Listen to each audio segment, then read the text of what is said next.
Hey guys, as a follow-up of my video yesterday, part three is it's about the title situation when buyers buying a bank-owned property. Typically, the bank will have in their addendum that states that they have to use the seller's title company and they'll offer you a free title for that.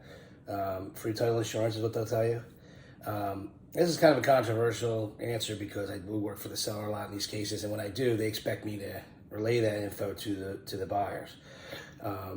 And when I'm representing the seller only, I just give them the info the seller gives, like as requested. But when I'm representing a buyer on a transaction like that, so I'll push back and say, in New Jersey, it's the buyer's right to choose title, which it is. But their nationwide addendums, they'll suggest using their title company. Now, reason why I prefer to use someone I know, one of my vendors, or just anyone that the buyer recommends outside of just not that transaction, because there's a conflict there. And what happens is, in foreclosures especially, well, first off, let me just say that the title is not free. The title insurance is not free. The owner's portion of the title insurance is free. The owner's portion, okay. And what happens is, when you buy a house, let's say you're putting $20,000 down and it's a $100,000 purchase, and you have private money, you have lender's coverage and you have owner's coverage. The lender's coverage is the $80,000 and the owner's coverage is $20,000. So the bank says in that there's a caveat to that free title that they're only giving you an owner's policy, so they're only covering your down payment amount, which is maybe $50-$60, let's say, on a transaction that size, and then they still have other fees, like their closing fees, all that stuff, and those things are sometimes, and I've seen in cases, higher than normally you'd pay anyway. So you're not really getting it free, in my opinion. I never really seen it work out that way. A lot of times people think they're getting a free title insurance. They're buying a $300,000 house. They show up, they get their settlement sheet a couple days before closing, and there's $3,000 more in charges, and they're like, "Oh wait, you said free title insurance."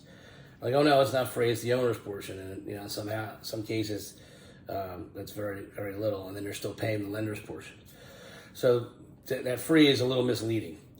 But moving on from that, when you use the seller's title company, if there's an issue that pops up, and what happens a lot of times in these foreclosures, it's very complicated. There's a lot of potential issues that pop up, and what will happen is the title company will just write a letter of indemnification. Let's say a lot of times they're saying, "We can't fix this right now, but we'll deal with it." And they have thousands and thousands of files they're doing. Some of these title companies are national, and they're handling the whole country. So they'll write a letter of indemnification, and basically they'll insure the title with a caveat under there saying that this problem that's open, we're going to handle it. No matter what, you can come back to us and we'll take care of it, which all sounds good. They're insuring it, but they're not required to do it by any timeline or anything. And sometimes these issues can be complex, and if they can't fix it, they'll just insure over it with that, it's called an exception. That exception, what happens is, if you got like a seller that wants to flip that property, let's say, and you got that insurance policy, and it says you got insurance, here it is, and then one of the ways they insured it was with an exception to that issue.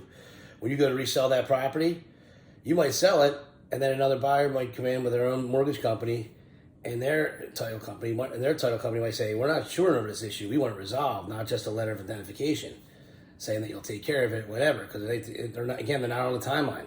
They don't just write a check for these issues. They have time to fix it and do whatever they need to do. And last year or 2 years rather, during COVID, the courts were backed up, so there's a lot of issues that stayed there.